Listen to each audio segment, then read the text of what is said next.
ચેતરભાઈ વસાવાને ભાજપે ખોટા કેસમાં ફસાવ્યા એવી દલીલો કરી કે વારંવાર આ ચેતરભાઈ વસાવા છે એ વિવિધ ગુનાઓ કરે છે, પણ આપને પણ ખબર છે કે અને આપે જાણ્યું પણ છે કે ચેતરભાઈ વસાવાનો કોઈ ગુનો નથી.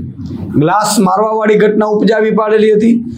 આ પણ વન કર્મચારીને અને જે વન કર્મચારીઓએ રાત્રે 2 વાગે ખેડૂતોનો ઊભો પાક લણી નાખ્યો હતો, કાપી નાખ્યો હતો.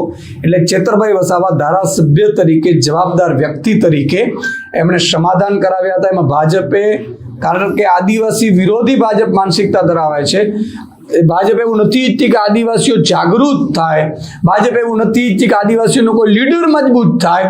એટલે આદિવાસી વિરોધી માનસિકતા ધરાવતી ભાજપ ચેતરભાઈને જેલમાં નાખ્યા એવી દલીલો કરાવડાવી કે આ તો બીજા કેસમાં છે, ત્રીજા કેસમાં છે. હું આપણે કહી દઉં કે બીજો કેસ એ ગ્લાસ વાળો આપણને ખબર છે, એ પણ ગુજરાત નાગરિકોના હક માટે ચેતરભાઈએ મુદ્દો ઉઠાવ્યો હતો. ત્રીજો કેસ આ લોકોએ કંપની વાળો કરાવડાવ્યું છે. એમાં પણ બ્લાસ્ટમાં જે કર્મચારીઓ, મજૂરો, શ્રમિકો મૃત્યુ પામ્યા છે એને વળતર વધુ અપાવવા માટે ચેતરભાઈ ત્યાં પહોંચ્યા હતા. તો એમાં એને શું ગુનો કર્યો? ચેતરભાઈએ કોઈ બુટલેગરી નથી કરી, ચેતરભાઈ દારૂ નથી વેચ્યો, ચેતરભાઈએ કોઈને મર્ડર નથી કર્યા. ચેતરભાઈએ આદિવાસીઓના હક અને અધિકાર માટે, ગુજરાતની જનતા માટે લડવાનું પસંદ કર્યું, ભાજપમાં જવાનું પસંદ નથી કર્યું. ને એટલા માટે ભાજપે એને જેલમાં નખાવ્યા છે. આદિવાસી સમાજનો બદલો લેશે.